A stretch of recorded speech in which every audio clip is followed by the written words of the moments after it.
Bonjour à tous. D'abord, je voulais vous remercier pour cette invitation. Je suis hyper honoré de vous présenter tout ça. Donc, moi, je suis David Ajaj. Je suis PEPH en biostatistique. Donc, je travaille à Sorbonne Université, comme l'indique la diapo. Et mon lieu de travail, c'est l'hôpital Pitié-Salpêtrière à Paris. Et donc, mes thématiques de recherche, c'est tout ce qui traite de l'inférence causale et de l'émulation d'essais cliniques. Du coup, c'est de ça dont je vais vous parler. Je sais que ce sujet a déjà été abordé, défloré par d'autres intervenants avant moi dans ces séminaires. Et donc, mon objectif, c'est de vous présenter des choses pas trop répétitives. J'ai l'impression que c'est pas des choses qui vous ont déjà été racontées, mais également, en fait, c'est des choses que j'ai choisies comme étant plutôt fondamentales, peut-être un petit peu simples, mais qui sont importantes à raconter et à bien comprendre quand on essaye d'émuler un essai clinique à partir de données observationnelles.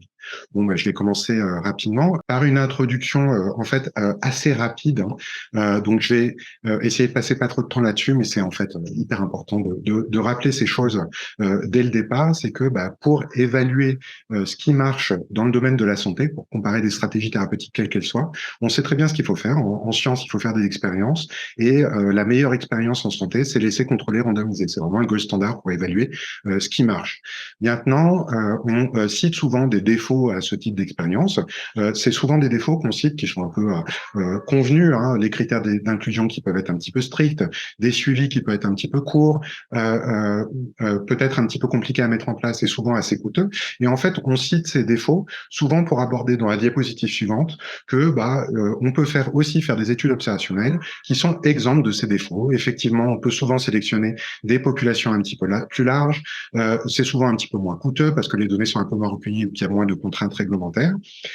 Mais bien évidemment, une fois qu'on a dit ça, utiliser des données observationnelles déjà recueillies, des données de registre, des données de cohorte, c'est super bien. Cependant, bien évidemment, il y a des biais et il y a en fait plus de biais que dans des essais randomisés. Et donc ces biais-là, je vais toujours pas rappeler des choses trop fondamentales, en tout cas passer rapidement dessus. Les biais en épidémiologie clinique, on les classe en grandes familles, et typiquement il y a trois grandes familles: le biais de confusion, le biais de sélection, le biais de classement. Je vais pas donner des définitions. En fait, je vais juste commencer par une question un petit peu rhétorique. Alors rhétorique parce que je m'attends pas de réponse, hein, il y a que moi qui parle pour l'instant, mais souvent je demande à mes étudiants quel type de biais a le plus d'importance dans une étude observationnelle, quel est le biais le plus spécifique et qui biaise finalement peut-être le plus les résultats.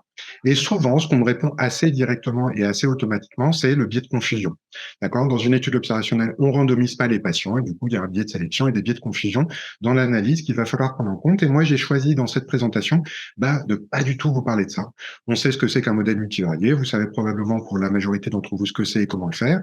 On sait ce que c'est qu'un score de propension. Et finalement, tout ça, on sait faire.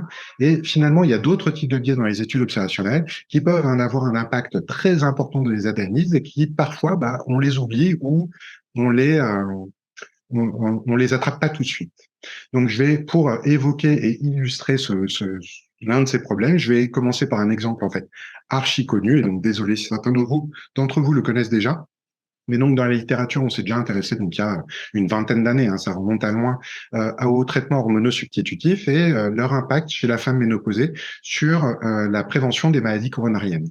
Et donc, pour ça, il y a deux études qui ont été publiées, une en 2003 et une en 2006. La première, qui est un essai randomisé, qui repose sur une expérience, du coup, et qui démontrait finalement que chez les femmes ménopausées, entre le groupe expérimental qui initiait un traitement hormonal substitutif et un groupe contrôle qui n'en initiait pas, il y avait une augmentation du risque de maladie coronarienne chez ces femmes. Et puis, un petit peu plus tard, il y a une étude observationnelle qui a été publiée, donc sur la base d'une étude de cohorte sur la santé des infirmières, et qui, elle, montrait une réduction du risque de maladie coronarienne au cours du temps chez les utilisatrices, donc chez les femmes qui étaient sous traitement hormonal substitutif par rapport aux femmes qui n'en avaient jamais utilisé. Donc là, c'est vraiment caricatural, hein. Il n'y a pas toujours une contradiction aussi élémentaire entre des données expérimentales et des données observationnelles dans la littérature. Mais là, on peut clairement se demander qu'est-ce qui a déraillé. Les deux études rapportent une association, mais qualitativement complètement différente, inversée. Donc, qu'est-ce qui a déraillé? Est-ce qu'il y a des facteurs de confusion non pris en compte qui expliquent un biais dans l'étude observationnelle? Eh bien, peut-être, hein, peut-être qu'il y a des facteurs de confusion résiduels mal pris en compte dans l'analyse ou pas du tout pris en compte dans l'analyse. Mais en réalité, ce qu'on peut dire, c'est que si l'étude observationnelle avait pour objectif de reproduire les résultats de l'essai randomisé et essayer de répondre à la même question, alors on peut dire que cette étude observationnelle et cette analyse observationnelle étaient mal conçues. Pourquoi? Parce qu'en fait, elle répondait pas à la même question. L'étude observationnelle comparait des femmes qui étaient déjà sous traitement hormonal substitutif versus des femmes qui n'en avaient pas, alors que l'essai randomisé n'incluait que des femmes qui, au départ, étaient indemnes de traitement hormonal substitutif et qui l'initiaient ou non. Et en fait, ça peut paraître utile, mais c'est pas la même question. Et une réanalyse de ces mêmes données qui a été faite par Miguel Hernan et d'autres co-auteurs en 2008, c'est vraiment un article très connu dans la littérature, réutilisait les mêmes données observationnelles, mais se focaliser, essayer de les analyser en se focalisant exactement sur la même question, et donc en sélectionnant notamment des utilisatrices nouvelles de traitement hormonosubstitutif, ça s'appelle les utilisatrices incidentes, et cette fois-ci, cette analyse reproduisait un effet de traitement similaire aux données expérimentales. Donc ça, c'est un exemple. Hein. À partir de cet exemple, en fait, Hernan et son collègue Robbins ont défini ce qu'on appelle un algorithme, l'algorithme d'Hernan. Vous allez voir que c'est plus une boutade qu'un algorithme quand on le présente, comme je vais le présenter sur ce diaporama. Mais donc finalement, pour utiliser des données observationnelles pour évaluer ce qui marche en santé, il faut d'abord définir la question et puis ensuite y répondre. Alors, ça paraît complètement bête de dire ça comme ça, et puis c'est très flou surtout. Qu'est-ce que c'est que définir la question de recherche comme ça? Définir la question de recherche en disant est-ce que les traitements hormonosubstitutifs préviennent les maladies coronariennes, bah, c'est une question de recherche. Comment est-ce qu'on la définit de manière plus précise? En fait, Hernan et Robbins proposent une manière très explicite de définir la question de recherche, qui est écrire un protocole d'essai clinique. Écrire un protocole d'essai clinique, on sait faire. On sait même le faire de manière très détaillée, des recommandations pour le faire. Et donc, il faut chercher à définir un objectif, un critère de jugement, des critères de sélection précis, une durée de suivi, une manière de suivre, une méthode d'analyse, etc., etc., etc., pour ensuite y répondre. Et comment est-ce qu'on y répond? Bah, en fait, la meilleure façon d'y répondre, c'est de réaliser l'essai clinique si on le peut. Donc ça peut être un petit peu long. Et puis, si on ne peut pas, pour différentes raisons, peu importe la raison, eh ben, on peut essayer d'utiliser des données déjà recueillies pour essayer de reproduire point par point tous les éléments de la question de recherche qu'on a définis dans le protocole. D'accord? Et donc, c'est ça, émuler un essai clinique, c'est essayer de reproduire un essai clinique à partir de données observationnelles. Mais finalement, c'est ce qu'on fait en recherche clinique de manière depuis longtemps. Le meilleur essai contrôlé randomisé, c'est l'essai contrôlé randomisé en double aveugle. Finalement, il y a plein de situations où on ne peut pas faire de double aveugle. Qu'est-ce qu'on fait dans ce cas-là? On fait du simple aveugle, où on choisit un critère de jugement objectif, où on essaye de mesurer le critère de jugement en aveugle du bras de randomisation. En fait, ce qu'on essaye, c'est de mimer un élément fondamental de l'étude idéale. Et ben, émuler un essai clinique, c'est faire la même chose, mais en partant d'un peu plus loin, en partant de données qui sont même pas expérimentales. Donc, pour faire ça, en fait, il y a différentes manières de le faire. Et donc, Hernan et Robbins ont proposé une démarche assez formelle pour essayer de faire ça. Et donc, pour bien émuler un essai clinique, il faut bien comprendre comment ça fonctionne, un essai clinique. Et donc, moi, je vous ai dit, je parle pas de facteur de confusion, et du coup, je vais pas parler de randomisation. D'accord? Ça, un essai clinique, c'est randomisé, tant mieux. Mais je vais vous expliquer en fait un élément très important des essais cliniques et qui finalement n'est pas forcément si souvent expliqué que ça, ordre de cadre de l'émulation d'un essai clinique. C'est ce qu'on appelle le temps zéro et puis une famille de biais. Alors c'est pas une grande famille de biais, c'est plutôt un mécanisme de biais commun à différentes choses. Donc, on va commencer par expliquer comment ça fonctionne un essai clinique contrôlé randomisé. Là, je vous ai représenté un schéma mal dessiné, bien évidemment, c'est moi qui l'ai fait, d'un essai contrôlé randomisé. Et donc, au cours de l'évolution d'un patient, un patient peut être randomisé à un certain moment, on lui attribue un traitement expérimental ou un traitement contrôle. Et en fait, dans un essai randomisé, il y a un truc très important qui se passe, c'est qu'à un moment, coïncident trois moments très précis. D'accord? Un moment où les critères d'éligibilité des patients sont remplis, un moment où le début du suivi démarre, ça s'appelle le T0, le temps zéro, et puis un moment où les traitements sont attribués par randomisation, mais peu importe que ça soit randomisé ou pas, finalement, dans ce schéma-là. Et donc, dans un essai clinique, il y a un moment ou un autre où ces trois moments coïncident exactement. D'accord? Ou plus ou moins exactement. Hein, on n'est pas à la seconde près. Et donc, finalement, si on veut mimer un essai randomisé, il faudrait idéalement, dans une étude observationnelle, qu'on observe exactement le même phénomène. Une coïncidence entre le début du suivi, le moment où les critères d'éligibilité sont remplis pour les patients et le moment où les traitements sont initiés. Alors, évidemment, on est dans une étude observationnelle. Donc là, on maîtrise un petit peu moins les choses. Et donc, il y a plein de situations où ces trois moments ne sont pas forcément coïncidents. Je ne sais pas si le mot existe, mais je pense qu'il est compréhensible. Et donc, en fait, Hernan, dans un article assez fondamental en 2016, et très intéressant, que je vous encourage à lire et que je ne fais que pérorer finalement dans cette présentation, et je vous encourage à le lire parce qu'il est extrêmement pédagogique, il liste tout un tas de situations où cet alignement est pas forcément évident, et il appelle même ça de manière très peut-être un petit peu provocante, des erreurs. Pourquoi il appelle ça des erreurs? C'est parce que, en fait, c'est plein de situations qui sont possiblement évitables en concevant correctement l'analyse des données observationnelles qu'on a en main. Et donc, je vais reprendre son terme, hein, je vais appeler ça des erreurs, et donc je vais lister avec des dessins des moments où ces moments ne coïncident pas, des situations où ces moments ne coïncident pas. Et donc là, j'ai représenté un schéma où bah, rien ne coïncide finalement. On a les critères d'éligibilité à gauche et puis toute une période où en fait des sujets peuvent devenir exposés à une certaine exposition d'intérêt et puis ou rester non exposés. Et puis une fois que cette exposition ou cette non-exposition est définie, un suivi qui démarre un petit peu plus tard, c'est la barre bleue. Hein. Ça sera les mêmes codes couleurs dans l'ensemble de ce diaporama. Donc, qu'est-ce qui se passe? Est-ce qu'il y a des biais qui sont impactés? Bah, évidemment, hein, il y a rien ne coïncide, donc on peut s'attendre à des biais si on ne fait pas attention à l'analyse. Et donc, quel est le biais qui peut survenir? En fait, le problème, c'est que le suivi démarre après l'attribution de l'exposition. Et donc, en fait, le suivi démarre alors que certains patients sont déjà exposés depuis un certain temps. Et donc, qu'est-ce que ça fait, ça? Il peut, en fait, ce mécanisme est à l'origine d'un biais assez connu qui s'appelle le biais de déplétion des susceptibles. Je ne sais pas si vous en avez déjà entendu parler, mais je vais vous réexpliquer rapidement qu'est-ce que c'est. En fait, euh, les patients qui démarrent un traitement, tous ne bénéficient pas forcément de la même manière de ce traitement. Il y a peut-être des patients qui vont mal répondre à ce traitement et donc, par exemple, des patients qui, après leur exposition, vont mourir. Ou alors d'autres patients qui, après leur exposition, vont faire un événement indésirable et, dans ce cas-là, devenir arrêter leur traitement et rentrer dans le groupe non exposé.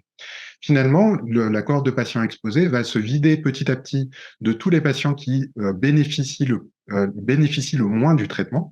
Et donc, au démarrage du suivi, les patients exposés vont partir gagnants. D'accord? Et ça va biaiser les résultats en faveur du groupe exposé. Donc ça, c'est un biais important. Et en fait, c'est le biais qui était finalement en filigrane de l'exemple un peu caricatural que je vous ai donné en introduction à propos des traitements hormonosubstitutifs. C'était l'analyse incluait des utilisateurs prévalents déjà exposés depuis un certain temps au démarrage du suivi. Et donc, on voit à quel point ça peut biaiser les résultats. Un autre, essayons de réaligner un petit peu mieux les choses. Et donc, dans ce cas-là, dans ce schéma, j'ai bougé un seul truc, c'est les critères d'éligibilité que j'ai alignés à droite avec le démarrage du suivi. Alors, est-ce que j'ai amélioré quelque chose? Eh bien, pas vraiment, puisque le suivi démarre après l'attribution de l'exposition. Donc, j'ai encore un biais de déplétion des susceptibles sur lequel je ne vais pas revenir. Mais en fait, on a introduit un nouveau problème, c'est que j'ai défini ici sur ce schéma des critères d'éligibilité qui sont définis après l'attribution des différentes expositions. Et donc ça peut être un problème, c'est que on met en place un peu une circularité dans le raisonnement. Je vais inclure dans l'analyse des patients éligibles qui peut-être sont devenus éligibles suite à leur exposition ou leur non-exposition. Et donc, on ne sait plus très bien à quelle question on répond.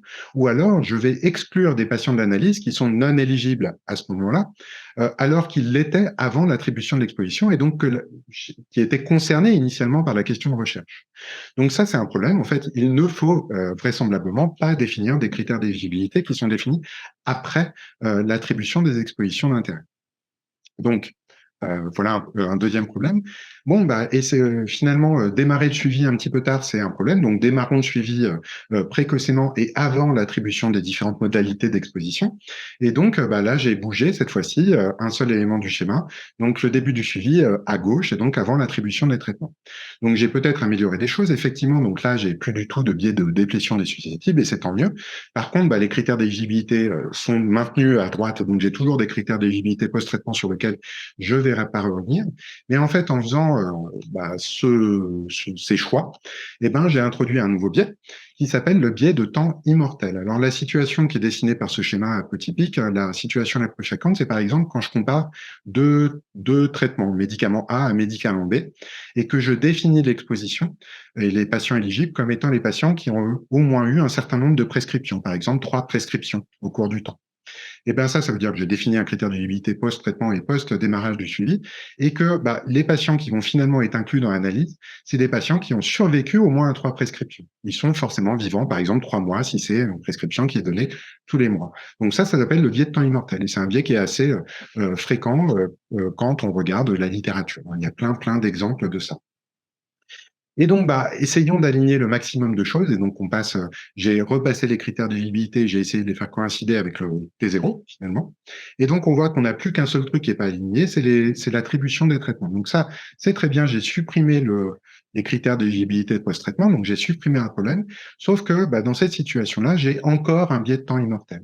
Donc, cette situation-là, dans ce schéma, je vais y revenir un petit peu plus loin. C'est une situation qui correspond à deux situations dans les études observationnelles. C'est par exemple quand j'ai décidé que l'exposition, le fait de devenir exposé, j'avais une certaine tolérance. On n'est pas obligé d'être exposé au démarrage du suivi. On peut être exposé dans une certaine fenêtre de temps après le démarrage du suivi. Ça s'appelle avoir une période de grâce dans l'analyse. Je vais y revenir un petit peu plus tard. Et l'autre, mais donc ça introduit un biais de temps immortel possible, puisque les patients doivent avoir l'opportunité d'être exposés, et plus ils survivent longtemps, plus cette opportunité d'exposition survient. Et donc, il y a encore une circularité dans le raisonnement. Plus on survit longtemps, plus on est exposé, mais du coup, plus on donne un bénéfice à l'exposition, si vous voulez. Et il y a une autre situation qui peut aboutir à exactement le même phénomène, c'est quand on évalue des stratégies de traitement qui sont dynamiques au cours du temps. Par exemple, introduire un traitement quand un certain événement survient dans le suivi. Et donc ça, c'est pour ça que j'ai rajouté biais de temps immortel plus classement ambigu de l'exposition. C'est que dans cette situation-là, tant que l'événement qui permet de dire si on donne ou pas le traitement ne survient pas, en fait, on ne sait pas encore quelle est la stratégie de traitement suivie par le patient. Dans une étude randomisée, on attribue la stratégie et peu importe ce qui se passe dans le suivi, en fait, on sait très bien dès le départ quelle stratégie suit tel patient, quel patient. Dans une étude observationnelle, il y a plein de moments où en fait, on ne sait pas classer la stratégie thérapeutique suivie au cours du temps. D'accord? Donc, j'ai parlé deux fois en fait de biais de temps immortel, et donc c'est un biais important, donc on peut qui est pas forcément facile à repérer et possiblement parfois assez contre-intuitif, d'accord?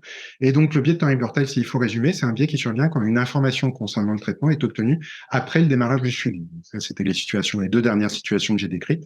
Et donc c'est un biais, j'aurais pu donner des exemples très célèbres dans la littérature, il y en a plein, plein, plein, plein, plein, mais finalement dans la littérature scientifique, il y a plein d'exemples, mais il y en a aussi des exemples au-delà de la littérature scientifique. Et donc là, par exemple, je vous ai juste cité une phrase qui a été prononcée pendant une conférence de presse, donc destinée à des journalistes et au grand public, par un certain chercheur qui parlait d'une association thérapeutique pour des patients Covid et qui disait que parmi les 4600 personnes qui ont reçu ce traitement et qui l'avaient reçu pendant au moins 3 jours, il y avait très peu de morts. Et donc, on peut aller plus loin. Hein. On peut dire que pendant 3 jours, il y avait 0 mort. Et puis même, donc c'est miraculeux. Et puis même, on peut dire que chez les personnes qui avaient prolongé le traitement pendant 10 jours, il n'y avait pas de mort pendant 10 jours. Et donc ça, en fait, c'est une bidouille, volontaire ou pas, peu importe. Ça peut être contre-intuitif et on peut ne pas toujours la repérer. Ça m'est déjà arrivé. Mais en tout cas, c'est l'expression d'un biais de temps immortel. Et donc, ça arrive assez souvent de faire cette erreur finalement. Donc là, j'ai parlé de choses et j'ai représenté des choses assez schématiques, mais finalement, il faut essayer de se retrouver faut essayer de décrire à quoi on peut être fréquemment confronté quand on analyse des données observationnelles. Donc, je vais essayer de donner des situations un petit peu plus concrètes où ce type de désalignement peuvent survenir, d'accord? Et puis ensuite, donner quelques remèdes rapides. Et bien évidemment, cette partie du diaporama ne sera pas forcément exhaustive, d'accord? Et donc là encore, c'est des situations qui ont été décrites dans le fameux papier d'Hernan que j'ai cité, que j'ai pas recité ici, mais que j'ai cité précédemment. Donc, premièrement, une situation qui est, il y a des patients dans notre cohorte analysée de données observationnelles qui sont au démarrage du suivi, que j'ai défini moi-même, déjà sous traitement au début du suivi, au temps zéro. Et ben ça, c'est la situation que j'ai décrite avec les traitements hormonosubstitutifs, qui est, nous amène au biais de déplétion des susceptibles. Et donc, il y a une solution qui est évidente. En fait, c'est de rendre plus stringentes les critères de sélection et de ne sélectionner que des patients indemnes de traitement au démarrage du suivi, et donc de n'avoir que des utilisateurs du traitement incident. Donc, la diapositive est un petit peu plus longue, mais finalement, je ne vais pas tout raconter. Dans une étude opérationnelle, si on peut, il faut sélectionner les utilisateurs incidents. Et puis, c'est tout. Ça s'appelle, dans la littérature, si vous l'avez déjà retrouvé, c'est un New User Design. Donc, c'est tout ce que je vais raconter, hein, et c'est pas plus compliqué que ça. La deuxième situation qu'on peut rencontrer et qui faut gérer d'une manière ou d'une autre, c'est que de temps en temps, je vous ai déjà montré en filigrane que c'était très important de bien définir le début du suivi et donc le temps zéro de chaque patient. Mais en fait, confronté aux données opérationnelles, c'est pas forcément toujours facile de le choisir de manière simple et unique surtout. Alors, pour vous montrer que des fois c'est simple, que des fois c'est difficile, je vais d'abord Je vais d'abord commencer par une situation facile. Par exemple, si on décide de s'intéresser à l'intérêt de l'aspirine dans la prévention du risque de récidive du cancer après une chirurgie digestive d'un cancer, c'est assez facile de définir le temps zéro.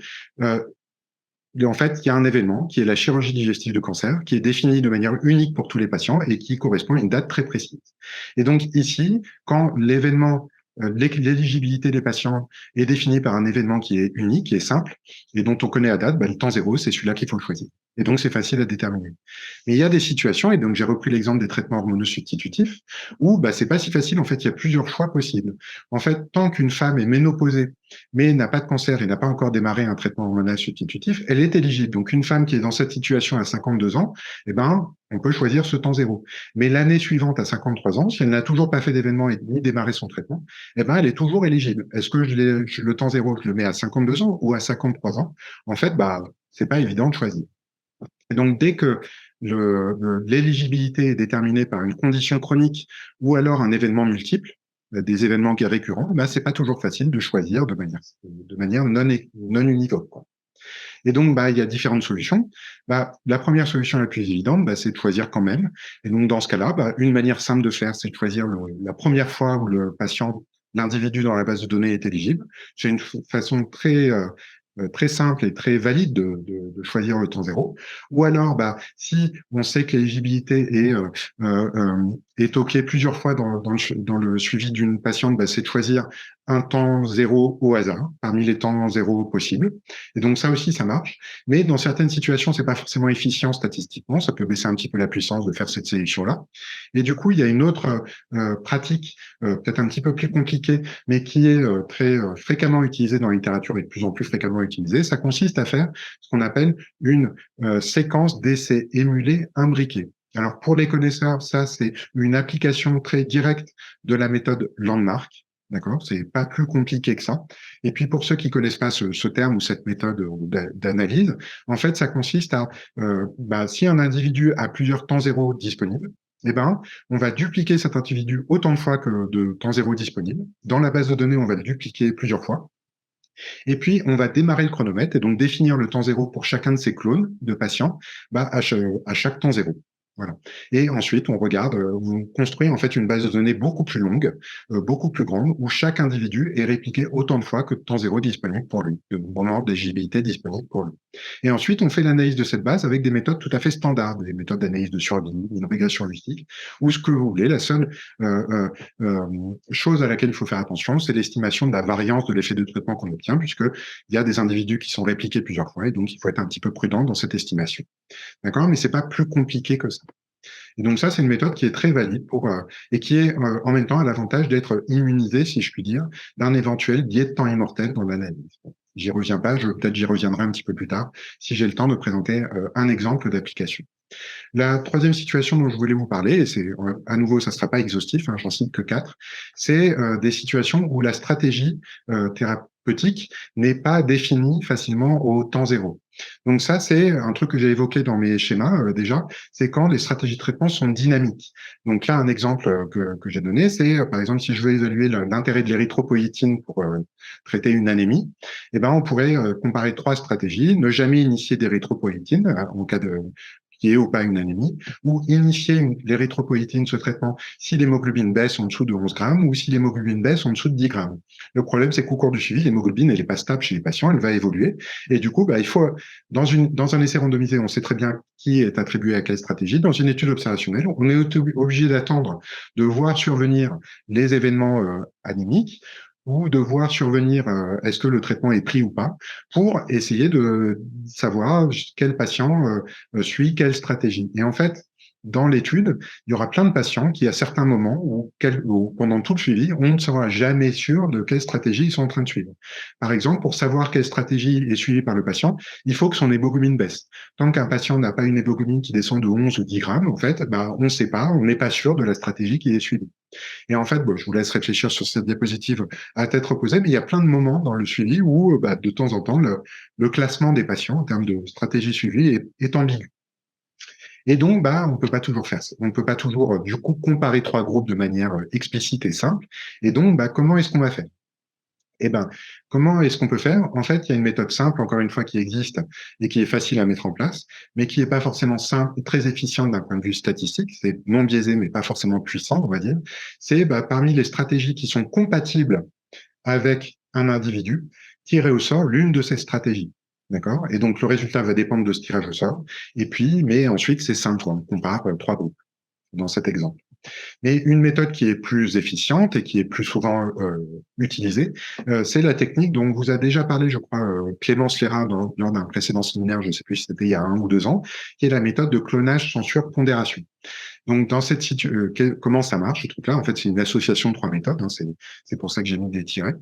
Et ben, en fait, ça va consister à, si j'ai 3 stratégies à comparer, mais quel que soit le nombre de stratégies finalement, et ben, on va dupliquer les individus, à nouveau, un peu comme tout à l'heure. Et donc, on va cloner les individus autant de fois que de stratégies à comparer. Donc, si j'ai 3 stratégies, chaque individu de mon étude de cohorte va être dupliqué 3 fois. D'accord? Et donc, je vais avoir une base de données avec 3 fois plus de patients dedans. Et à chacun de ces clones, on va attribuer une stratégie. La stratégie, pas d'érythropoïétine, érythropoïétine si truc, ou érythropoïétine si machin. Okay, et donc, ça veut dire que là, j'ai vraiment défini 3 groupes et si je les compare sans rien faire, et ben, évidemment, je verrai aucune différence entre ces 3 stratégies. En fait, ce qu'il faut faire en plus, c'est censurer ces clones. Et comment est-ce qu'on va les censurer? On va les censurer en regardant les données au cours du temps. Et dès qu'un clone échappe à la stratégie qui lui a été attribuée, par exemple, il aurait dû commencer l'érythropoïétine et il ne l'a pas fait, eh ben, on va censurer son suivi. Donc, on va exclure la suite des informations de ce patient. Et donc, on les censure, et on les censure comme ça, chacun d'entre eux, et ensuite, on les compare.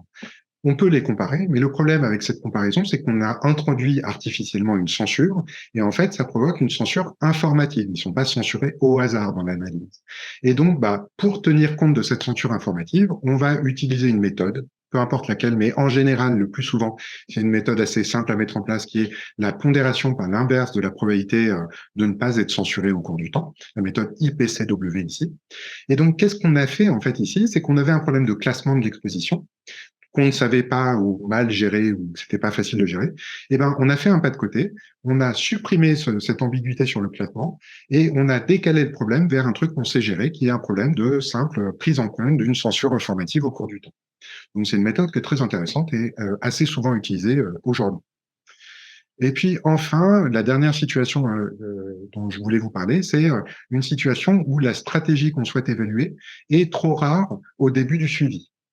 Donc, quel est un exemple ici? Donc, je reprends encore un exemple que j'ai déjà cité. Donc, chirurgie digestive de cancer et intérêt de l'aspirine pour prévenir les récidives. Donc, si on a bien compris, en fait, il faudrait démarrer le temps zéro euh, à la chirurgie digestive et puis ensuite regarder quel patient est exposé ce jour-là et quel patient n'est non exposé pour éviter, pour avoir le début du suivi et l'attribution du traitement qui coïncident, comme dans un essai randomisé. Le problème, c'est que bien évidemment, tout le monde ne débarque pas de l'aspirine le jour ou juste après la chirurgie. En fait, il y aura plein d'individus qui vont l'initier, mais un petit peu plus tard. Et finalement, pour cette question de recherche, ça ne va pas changer grand-chose. On s'intéresse à des événements qui sont au long cours, à long terme. On ne s'intéresse pas à des récidives de cancer 3 jours plus tard. D'accord? Ça ne surviendra pas. Et donc, si jamais je me limite aux quelques individus qui ont effectivement pris de l'aspirine au début et le jour de leur chirurgie, en fait, ma comparaison va être vouée à l'échec parce que j'aurai pas assez de patients exposés. Et puis, j'aurai plein de patients qui sont considérés non exposés dans l'analyse, mais qui sont en fait exposés un petit peu plus tard et que je vais, mon analyse va baisser en puissance. Enfin, il n'y aura plus aucune différence entre mes deux groupes. Et donc, comment est-ce qu'on peut faire? En fait, on modifie un petit peu la question de recherche et on va définir l'exposition en s'autorisant une certaine période dans laquelle les patients peuvent devenir exposés. Et donc, une période qui va être définie très clairement, quantitativement, par exemple, se dire, un patient est exposé s'il prend de l'aspirine, démarre l'aspirine dans les 3 mois de la chirurgie. Ça s'appelle introduire une période de grâce dans l'analyse. Le problème, c'est qu'on a déjà vu ça. En faisant ça, on introduit un biais de temps immortel. Les patients exposés ont plus de chances de devenir exposés s'ils survivent longtemps. Et donc, on leur donne un avantage au démarrage du chronomètre. Ça va pas. Ça biaise les résultats. Et du coup, comment est-ce qu'on peut faire pour ensuite prendre en compte cet éventuel biais de temps immortel? On applique une stratégie qui est immunisée contre le biais de temps immortel. Et il se trouve que c'est exactement la même que j'ai présentée tout à l'heure, au cas précédent, qui est la technique du clonage, censure, pondération. On va créer 2 clones.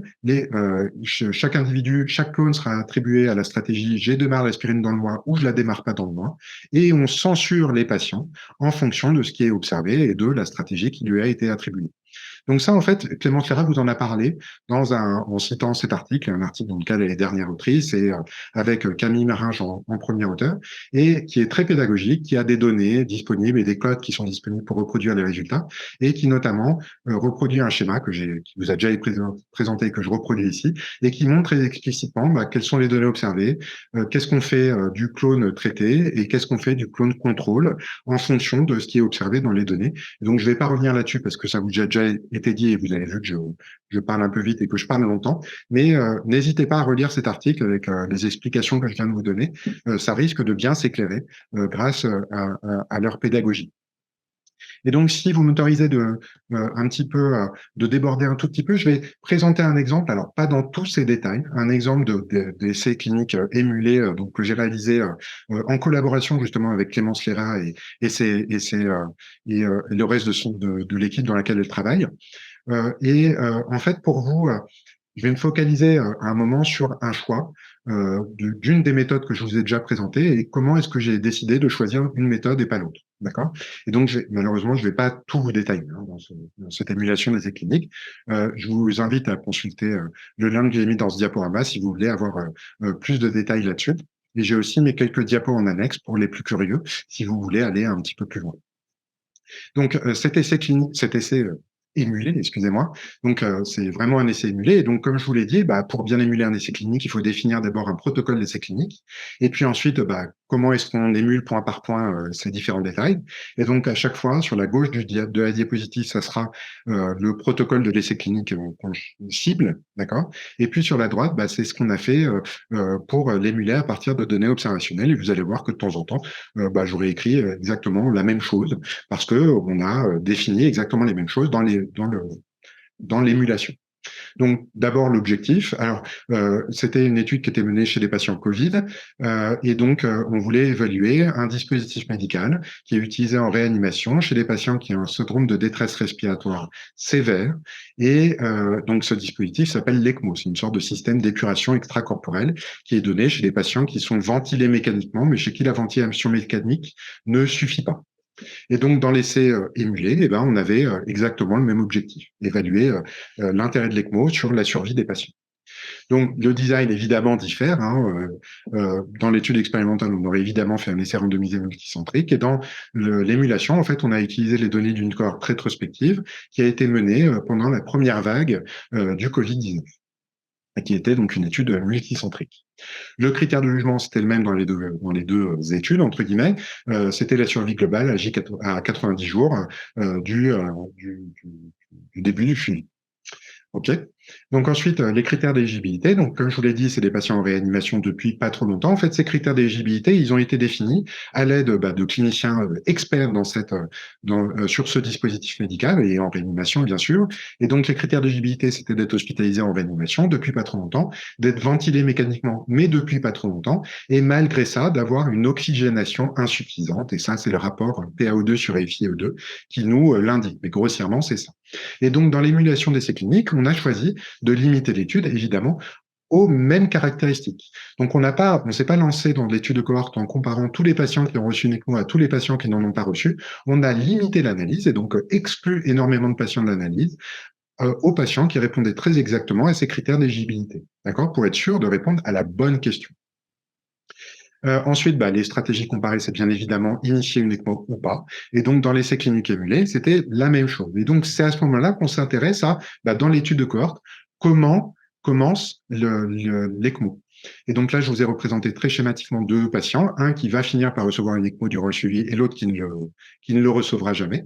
Et donc, j'ai calé le démarrage du suivi au même moment pour ces 2 patients, au moment où ils démarrent donc une ventilation mécanique et où ils remplissent les restes des critères d'éligibilité. Et donc, chez le patient qui va recevoir une ECMO, il peut le recevoir au début, ou un petit peu plus tard, ou encore un petit peu plus tard, ou encore un petit peu plus tard jusqu'à J7, pendant une semaine.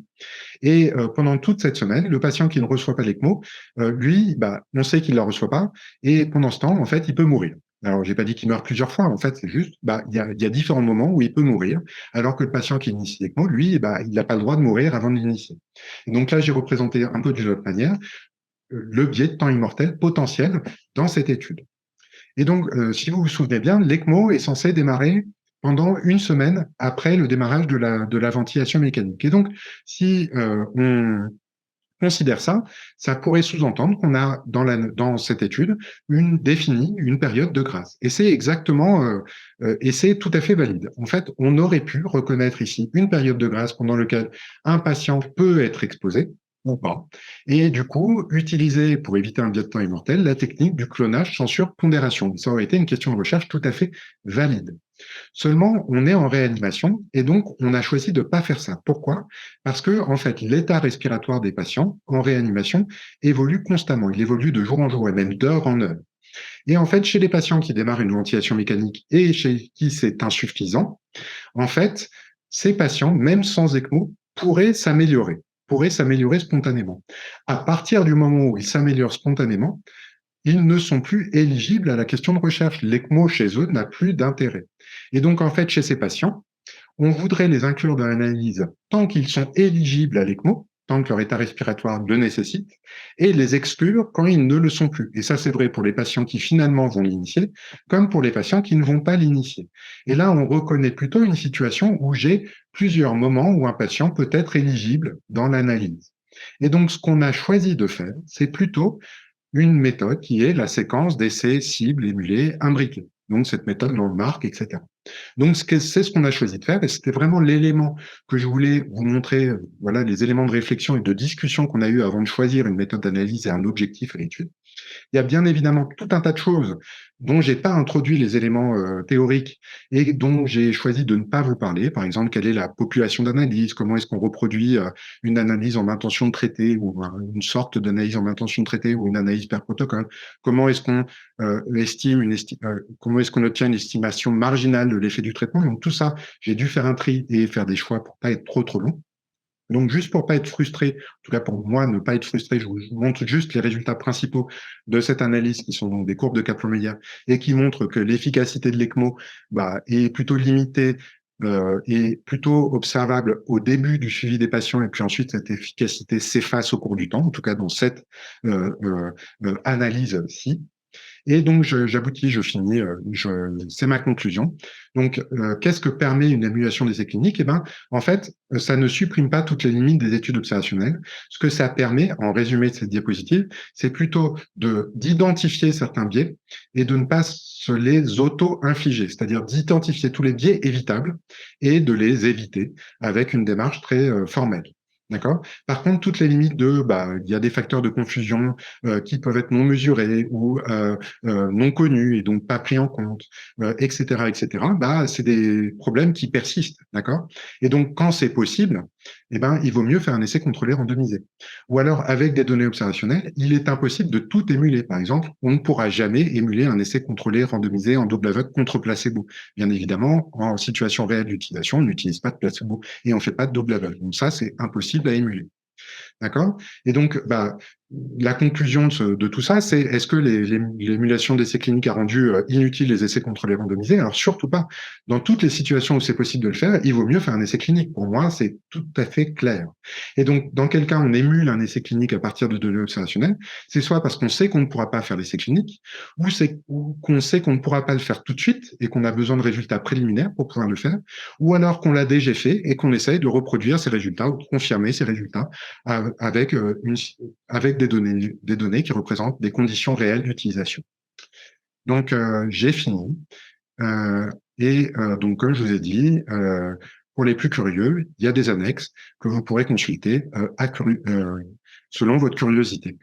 Et donc, si vous le souhaitez, je peux répondre à quelques questions.